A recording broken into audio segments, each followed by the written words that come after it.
नमस्कार साथियों, एक बार फिर मैं दीपंकर समझदार, चार्टर्ड अकाउंटेंट, आपका दोस्त और बिजनेस ग्रोथ एसोसिएट।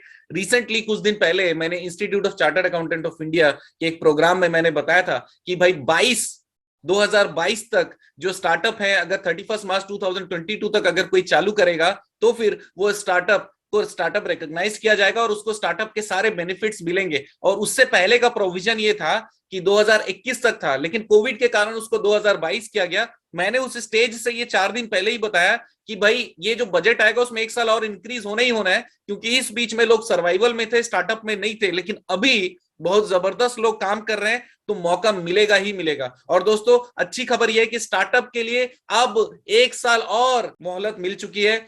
2023 31 मार्च तक अगर आप कोई स्टार्टअप रजिस्टर्ड कराते हैं और तो उसके सारे बेनिफिट्स आपको मिलेंगे। टैक्स बेनिफिट से लेके जितने भी बेनिफिट स्टार्टअप के होते हैं वो सारे मिलेंगे। आप जानते हैं कि स्टार्टअप वो है जो नए कंसेप्ट से बनता है, जिसमें रोजगार की पॉसिबिलिटी रहती है, जिसको स्केलेबिलिटी रहती है, जिसको बहुत ज्यादा लोगों तक पहुंचाया जा सकता है। इसके अलावा उसमें इनोवेशन पार्ट बहुत इंपॉर्टेंट होता है। और इतना ही नहीं, ऑर्गेनाइजेशन का टूटा हुआ भाग या उसमें मर्ज हुआ भाग नहीं होना चाहिए, फ्रेश ऑर्गेनाइजेशन होना चाहिए। तो स्टार्टअप के बारे में मैं अलग से वीडियो बताऊंगा, लेकिन अभी आज के दिन की खुशखबरी है बजट में कि 31 मार्च 2023 तक आप नए कंसेप्ट सोचिए, स्टार्टअप रजिस्टर्ड करिए, डीआईपीपी से रजिस्ट्रेशन लीजिए। आप आगे के जितने भी बेनिफिट स्टार्टअप के हो सकते हैं वो आपको मिलेंगे। ये बहुत बड़ी सौगात है, क्योंकि स्टार्टअप हमारा लाइफ लाइन है। इंडिया स्टार्टअप के नाम पे जाना जाता है और बहुत ज्यादा स्टार्टअप यहाँ पे रजिस्टर्ड भी होता है, काम भी वहां पर होते रहता है, राइट। इसके अलावा दूसरा बहुत ज्यादा इंपॉर्टेंट चीज आया लोगों के अंदर में, ये था लीगल है कि नहीं क्रिप्टो करेंसी।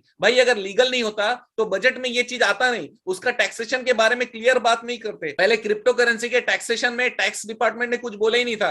कभी उसको बिजनेस इनकम समझ लेते थे, कभी उसको इनकम फ्रॉम अदर सोर्सेज समझ लेते थे, लेकिन क्लियर बताते नहीं थे। उनकी एक ही मंशा थी, जो क्रिप्टो में काम करेगा हम उसका गला पकड़ेंगे और उससे जो बनता है पैसे वसूल करेंगे। ये पूरा गलत चीज है। लेकिन अभी इस बजट में, नए बजट में ये चीज क्लियर कर दिया गया है, क्रिप्टो करेंसी होता है और उस पर टैक्सेशन 30% लगेगा ही लगेगा। और इसमें कोई खर्चे का डिडक्शन नहीं मिलेगा, एक्सेप्ट अगर आपने एक्विजिशन, कोई मशीन खरीदी जिससे आप माइनिंग कर रहे होगे, या किसी और प्रकार का परचेज जिसका आप प्रूफ दे सको, बिल और जीएसटी अगर है तो जीएसटी के साथ कनेक्ट करके, उस केस में ही वो खर्चा अलाउड होगा, अदरवाइज खर्चा अलाउड नहीं होगा। हमको कोई दिक्कत नहीं है। क्रिप्टो वाले तो वैसे ही परेशान घूम रहे थे, लेकिन मैं बता रहा हूं अभी कोई दिक्कत नहीं है। आप आराम से इनकम लीजिए, अकाउंट में लीजिए, 30% टैक्स दीजिए, डरिए मत, क्योंकि आपके अंदर वो पॉसिबिलिटी है, वो आपके अंदर में सोच है कि आप 10 गुना पैसा कमा सकते हैं क्रिप्टो करेंसी में भी। तो इससे रिलेटेड भी मैं अलग से एक वीडियो बताऊंगा, लेकिन आज ये दो चीज आपको ध्यान में रखना है। मैं डिटेल बजट के वीडियो